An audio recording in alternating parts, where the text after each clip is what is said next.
You're working on a low-carbon project on an island in the Philippines. Can you tell us more about that, please? So thank you for your question. So this is a project that I did with German Watch, and it was a research on low carbon development in Palawan, which is a UNESCO Man and Biosphere Reserve. And this area has a lot of indigenous peoples, and as well as a lot of biodiversity. And so we envision for this area energy systems that are decentralized in order to address the terrain. And as I've said earlier, there are a lot of IPs who are living in rural areas. And so now they are dependent on diesel power plants. And a good recommendation would be that they switch to renewable energies that are not dependent on dwindling diesel prices, so fluctuating, and at the same time a clean energy source, so which is reliable. So this is something that we think is appropriate for the island. Can you tell us more about exactly what renewable energy systems you'll be using on the island? Will it be solar or biomass? How will it work?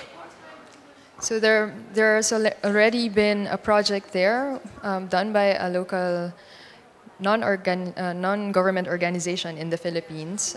This is the Institute for Climate and Sustainable Cities, and they looked at biomass to power at least starting with public transportation in the area. But apart from biomass, of course, solar is also very much appropriate.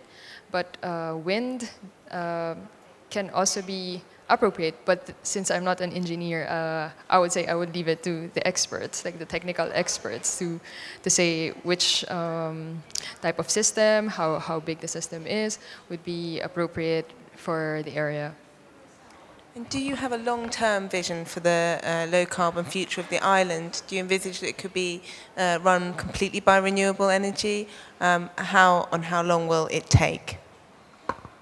So the low-carbon vision for the area starts from an awareness that it is a tourist island, and a lot of people are flying to this area from not just from the Philippines, but also from other parts of the world. So the vision starts from there, having some probably offsets for the tourists who are coming in. So there has to be first an external aspect. So external visitors also have to contribute to the sustainability in the area. But on the other hand, also internally, there has to be efforts in the province to have a long-term vision to switch to renewable energy. But this, I would say, would still be subject to research, whether it is feasible economically and also socially, because as we know, of course, there has to be ownership of the technologies that you bring in to areas. So if communities find this not culturally acceptable, we should understand it, because they are the ones in the end who will use this. So this is something that we have to keep in mind in transferring technologies. And how has the community reacted to your suggestions? Is it something they welcome, particularly in the context of concern about climate change, perhaps causing more typhoons like Haiyan and Bopha? So I've been to a couple of communities there, and of course their initial reaction is that it's new, I'm afraid of it. And then if we say that, yes, we can teach you, of course, also their concern is, will we be able to learn how to operate it? So this is also another thing that in terms of adoption, and we have to give them the option to learn about it, and then to decide later on whether they would like to adopt it. So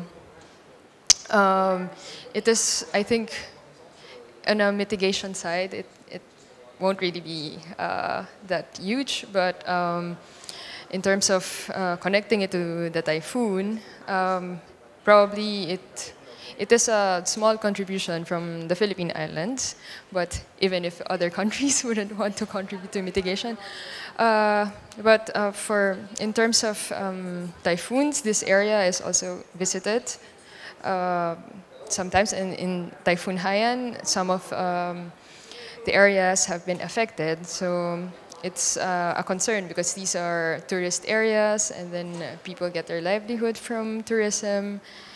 And I would say that, on the other hand, we should also prepare them to adapt to what's happening. And we fear that Typhoon Haiyan, and this has been a long-standing fear every time that it's typhoon season, that will it flood, how strong are the winds, and sometimes you just really cannot predict.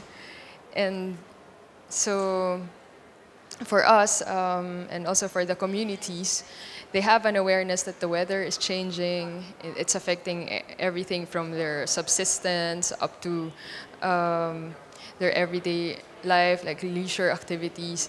And they just think that maybe it's just the earth is old, or is sick. So there is, I think, there is value in that. For people who have technical knowledge, then they would say that it's because of greenhouse gases. But for these people who don't have access to technical knowledge, then it's more difficult for them to grasp the reality, or what's causing this, and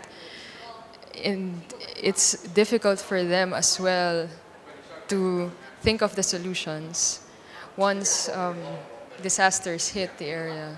So I would say yes, mitigation, but still adaptation is needed.